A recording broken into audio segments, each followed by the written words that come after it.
Terpujilah nama Tuhan kita Yesus Kristus yang sangat mencintai saudara dan saya umat Tuhan. Hari ini kita akan mempelajari sedikit firman Tuhan, tapi ada karena banyak ayat-ayat, jadi saudara mungkin sediakan pen atau pensil untuk mencatat ayat-ayat ini. Selama pengalaman saya menjadi gembala, di mana-mana saya pergi banyak orang bertanya tentang kehendak Tuhan ini, kehendak Tuhan apa ini, pasti kehendak Tuhan. Tapi yang kita pelajari sekarang hanya dari 3 ayat. Dan ini udah pasti adalah kehendak Tuhan. Karena sudah ditulis. Ini ayat yang sangat populer. Bahkan ini salah satu favorit saya karena ini ayat begitu pendek. 3 ayat yang begitu pendek. Dan kalau kita baca bersama-sama, saudara akan tahu dari 1 Tesalonika pasal 5 ayat 16 sampai yang ke-18. 1 Tesalonika pasal 5 ayat 16 sampai 18. Saya ambil dari terjemahan sederhana Indonesia. Ayat 16, bersukacitalah selalu. 1 ayat, cuma 2 kata, bersukacitalah selalu. Ayat 17, tetaplah berdoa. Ayat 18, bersyukurlah kepada Allah dalam segala keadaan. Karena itulah yang dikehendaki Allah bagi kita sebagai orang yang sudah bersatu dengan Kristus Yesus. Hanya 3 ayat. Kalau saya boleh simpulkan, bersukacitalah selalu, tetaplah berdoa, dan mengucap syukurlah atau berterima kasih atau bersyukurlah kepada Allah dalam segala keadaan. Dan ini adalah kehendak Tuhan. Jadi kita mempelajari akan ketiga hal ini. Karena ini udah pasti kehendak Tuhan. Dari pertama, dari ayat 16. Bersukacitalah selalu. Atau bersukacitalah senantiasa. Nah kita lihat apa ini, kenapa harus bersukacita selalu. Bagaimana kita akan mempraktekkan ini. Contoh, Rasul Paulus. Dari dia waktu ini, dari kitab, dari buku Filipi, dia ini waktu itu di penjara. Penjara di rumah. Tidak boleh kemana-mana. Mungkin dalam keadaan sekarang seperti saudara dan saya. Tinggal di rumah aja. Tapi waktu ini dia dipenjara oleh Kaisar Romawi. Dan dia berkata di Filipi pasal 4 ayat yang keempat. Bersukacitalah selalu karena sudah bersatu dengan Tuhan. Ya, saya ulangi, teruskanlah bersukacita. Jadi dia katakan bersukacita. Rejoice in the Lord. And again I say rejoice. Nah, bersukacita itu cuma datang dari dalam. Dari hati saudara. Dari Roh Kudus. Kalau happy, datangnya dari luar. Nah, sebab itu ada beda. Bersukacita sama senang. Kalau bersukacita itu dari dalam. Dari lubuk hati. Dari roh kita. Apa saja yang kita harus bersukacita, karena disuruh harus bersukacita selalu. Apa kita harus bersukacita dalam keadaan sekarang? Alkitab katakan begitu firman Tuhan. Itu kehendak Tuhan, kita harus bersukacita. Nah saya akan paparkan di bawah ini, apa saja yang kita bisa bersukacita. Nah ini ingat, Rasul Paulus di penjara, tahanan rumah. Tapi dia bilang bersukacitalah, dan saya ulangi, teruskanlah bersukacita. Nah, apa yang dia bisa sukacita di dalam penjara, terkurung? Filipi pasal 1 ayat 15 sampai ayat yang ke-17. Sampai ayat 18. Bagaimana kita bisa bersukacita? Ayat 15, ada orang yang memberitakan Kristus karena dengki dan perselisihan, tetapi ada pula yang memberitakannya dengan maksud baik. Ayat 16, mereka ini memberitakan Kristus karena kasih, sebab mereka tahu bahwa aku ada di sini untuk membela Injil. Ayat 17. Tetapi yang lain karena kepentingan sendiri, dengan maksud yang tidak ikhlas. Sangkanya dengan demikian mereka memperberat bebanku dalam penjara. Ayat 18. Tetapi tidak mengapa, sebab bagaimanapun juga Kristus diberitakan baik dengan maksud palsu maupun dengan jujur. Tentang hal itu aku bersukacita, dan aku akan tetap bersukacita. Salah satu kita bersukacita apa? Kalau firman Tuhan ini bisa disampaikan di mana-mana, baik maupun itu dengan maksud yang baik atau maksud yang palsu atau maksud yang jujur, itu kita harus bersukacita. Karena firman Tuhan ini bisa dilebarkan. Banyak orang bisa mendengar dan bisa dapat keselamatan. Apapun motivasi orang itu, gak jadi soal. Pokoknya firman Tuhan disampaikan. Perkara motivasinya ada urusan dia pribadi dengan Tuhan. Apapun itu bukan urusan saudara dan saya. Urusan kita bersukacita. Dan dari aku akan tetap bersukacita. Jadi firman Tuhan diberitakan, bersukacita. Saudara dan saya bersukacita. Dan bagaimana juga? Apalagi Filipi pasal 1 ayat 4. Dia bilang, dan setiap kali aku berdoa untuk kamu semua, untuk gereja Tuhan, untuk umat Tuhan, selalu aku berdoa dengan sukacita. Karena Tuhan masih beri kesempatan untuk memberkati orang lain. Amin. 2 Korintus pasal yang ke-13. Banyak hal kita bisa bersukacita. Sebab itu bersukacitalah senantiasa selalu. 2 Korintus 13 ayat 9. Sebab kami bersukacita apabila kami lemah dan kamu kuat. Dan inilah yang kami doakan, yaitu supaya kamu menjadi sempurna. Oh puji Tuhan. Kalau kita melihat orang lain menjadi kuat dalam Tuhan. Mungkin ada yang saudara injilin orang itu. Dia gak tahu apa-apa, dia bertobat, saudara baptis. Terus dia maju, dipakai Tuhan. Saudara jangan ngomong gini, wah kalau gak saya injilin dulu. Puji Tuhan, saudara harus bersukacita karena dia dipakai oleh Tuhan. Amin. Sebab itu dia bilang bersukacita. Apabila kami lemah dan engkau kuat, bersukacita. Kalau lihat ada orang yang melayani Tuhan dengan sukacita, dengan hebat dipakai Tuhan, bersukacita. Kalau gerejanya maju, gerejanya ribuan, saudara mungkin cuma 100, bersukacita. Tuhan pakai dia. Haleluya. Nah, ada lagi, bagaimana kita bisa bersukacita? Roma 12. Dalam pengharapan, ayat 12. Bersukacitalah dalam pengharapan. Sabarlah dalam kesesakan dan bertekunlah dalam doa. Kita bisa bersukacita karena kita ikut Tuhan, ada pengharapan. Amin. Nanti kapan-kapan saya akan terangkan tentang iman, pengharapan, dan kasih. Roma 14, ayat 17. Sebab kerajaan Allah bukanlah soal makanan dan minuman, tetapi soal kebenaran, damai sejahtera, dan sukacita oleh Roh Kudus. Kalau saudara dan saya udah terima Tuhan, berarti saudara udah masuk dalam kerajaan Allah. Harus ada sukacita terus yang dari Roh Kudus. Mungkin secara jasmani saudara lagi gak senang, lagi sakit, lagi apa.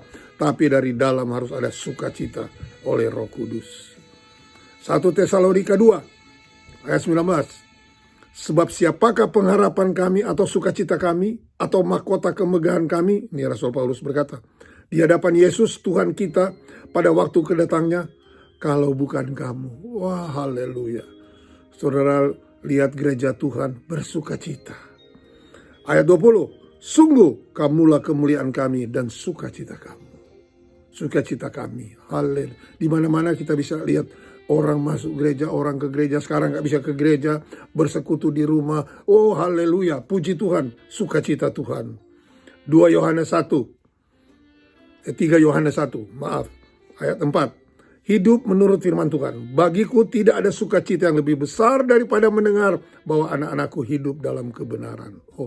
Kalau kita lihat orang hidup benar, orang sekarang berdoa, orang sekarang berpuasa, kita harus bersukacita. Nah, terakhir, bagaimana kita bersukacita? Dalam segala hal. 2 Korintus pasal 9 Ayat 7. Hendaklah masing-masing memberikan menurut kerelaan hatinya, jangan dengan sedih hati atau karena paksaan, sebab Allah mengasihi orang yang memberi dengan sukacita. Jadi kalau kita diberi kesempatan oleh Tuhan untuk membantu orang, untuk membawa persembahan di gereja, untuk memuliakan namanya, kita harus terus bersukacita. Karena ini kesempatan yang Tuhan berikan. Amin. Jadi kita sudah mulai bersukacita. Sekarang kalau kita melayani Tuhan, di Roma 12 ayat 8, dia bilang bagian terakhir aja. Siapa yang menunjukkan kemurahan, hendaklah ia melakukan dengan sukacita. Mungkin karunia kita berbeda-beda. Ada satu karunia untuk kemurahan, murah senyum, murah memberi, murah menolong orang. Lakukan semua dengan sukacita.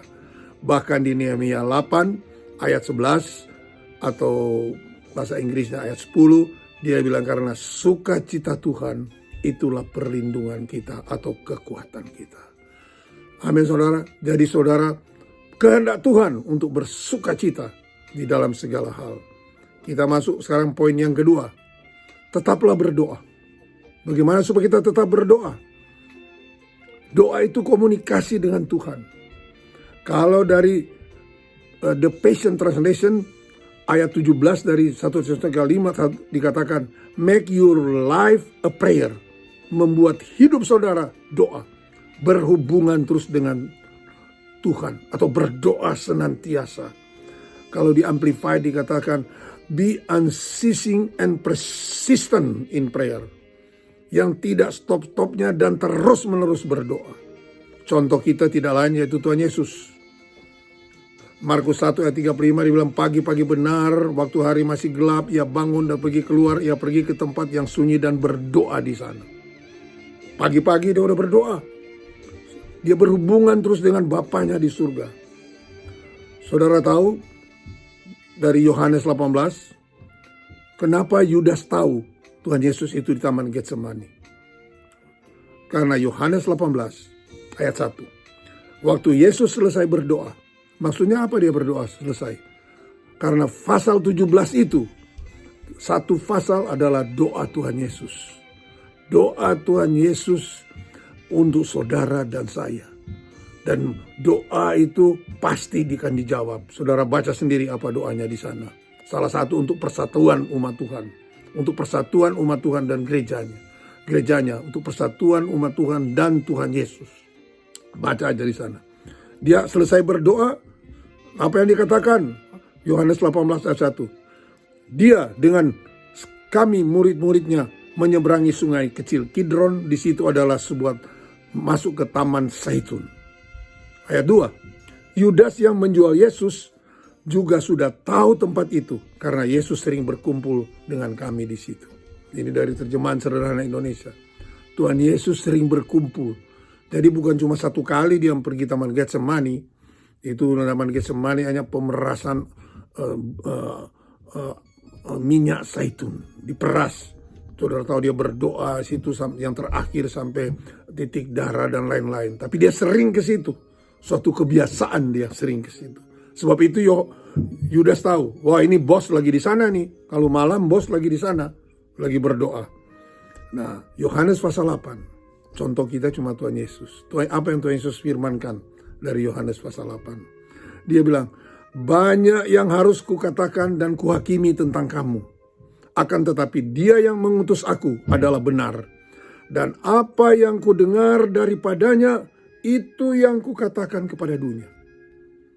Jadi karena hubungannya erat dengan Bapa di surga, maka semua apa yang dia katakan, dia dengar dari Bapa di surga.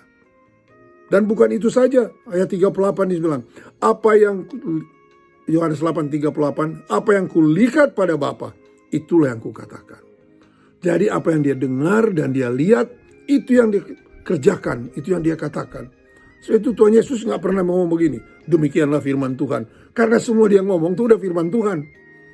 Karena dia dengar dari Bapa di surga. Karena begitu sempurna hubungan antara Tuhan Yesus waktu dia masih di dunia, selama pelayanan, itu sama Bapanya di surga. Sebab itu dia dipakai Tuhan. Saya kasih contoh. Dia menyembuhkan banyak orang. Semua orang disembuhkan. Kemana saya disembuhkan. Tapi saudara kalau baca Kisah Rasul pasal 3. Waktu Petrus sesudah mereka penuh Roh Kudus. Petrus dan Yohanes berjalan ke bait Allah. Di pintu gerbang indah. Baca dari Kisah Para Rasul pasal 3. Nah di situ ada orang yang lumpuh.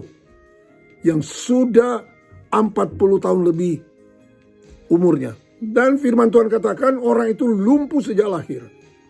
Dan berapa kali Tuhan Yesus lewat di situ. Kenapa Tuhan Yesus gak sembuhkan dia?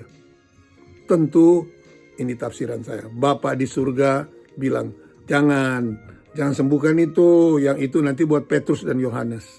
Karena dia udah lewat-lewat di situ. Selama 3,5 tahun. Amin. Karena hubungan yang indah. Gak ada orang ini udah 40 tahun. Karena dia punya hubungan yang indah.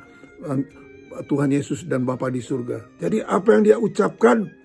Apa yang dia katakan. Semua dia lihat dan dengar dari Bapa di surga. Sebab itu di translation dari The Passion Translation dikatakan. Make you life a prayer. Hidup kita. Di mana saja kita bisa berkomunikasi dengan Tuhan. Dan yang ketiga. Yaitu mengucap syukur dalam segala keadaan. Keadaan apa? Kita berterima kasih. Karena inilah yang dikehendaki Allah di dalam Kristus Yesus. Amin.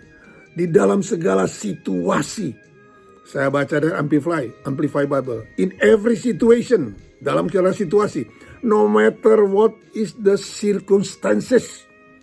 Apapun sikonnya. Be thankful and continually give thanks to God. Berterima kasih dan selamanya terus mengucap syukur pada Tuhan. For this is the will of God for you in Christ Jesus. Keadaan apapun, keadaan susah, keadaan senang. Kalau senang gampang sekali bersuka cita. Tapi kalau susah tetap bersuka cita. Mengucap syukur kepada Tuhan. Berdoa kepada Tuhan. Kenapa? Roma 8 ayat 28. Saya rasa saudara tahu akan ayat ini. Dia bilang begini dari terjemahan sederhana. Sekarang, bukan nanti besok, atau bukan lusa, atau nanti. Sekarang kita boleh yakin bahwa bagi kita semua yang mengasihi dia, kita semua yang mengasihi Tuhan Yesus, Allah selalu mengatur semua hal yang kita alami dan hadapi, supaya hal-hal itu menghasilkan kebaikan. Oh, puji nama Tuhan Yesus. Allah atur semua. Allah bekerja untuk semua. Bagi semua orang yang mengasihi Tuhan. Apapun kalau saudara mengasihi Tuhan. Dalam segala keadaan yang kita alami dan kita hadapi. Allah mengatur untuk kebaikan. Asal kita mengasihi Tuhan. Nah, apa syarat mengasihi Tuhan?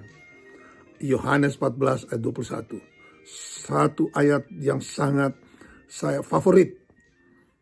Ayat Yohanes 14:21. Barang siapa memegang perintahku dan melakukannya, dialah yang mengasihi aku. Jadi bagaimana saudara tahu? Dan saya tahu saya mengasihi Tuhan. Kalau saya hidup berjalan menurut firman Tuhan, berarti saya mengasihi Tuhan. Kalau saya cuma nyanyi aja, I love you Lord, ku cinta kau. Itu bagus. Tapi kalau gak melakukan firman Tuhan, orang Jakarta bilang sama aja bohong. Sebab itu kalau kita perintahku dan melakukannya, dialah yang mengasihi aku. Berarti apa saja kejadian dalam hidup saudara, itu apa keadaan apapun Tuhan bisa kerjakan itu untuk jadi yang baik untuk hidup kita. Everything work for good for those who love the Lord.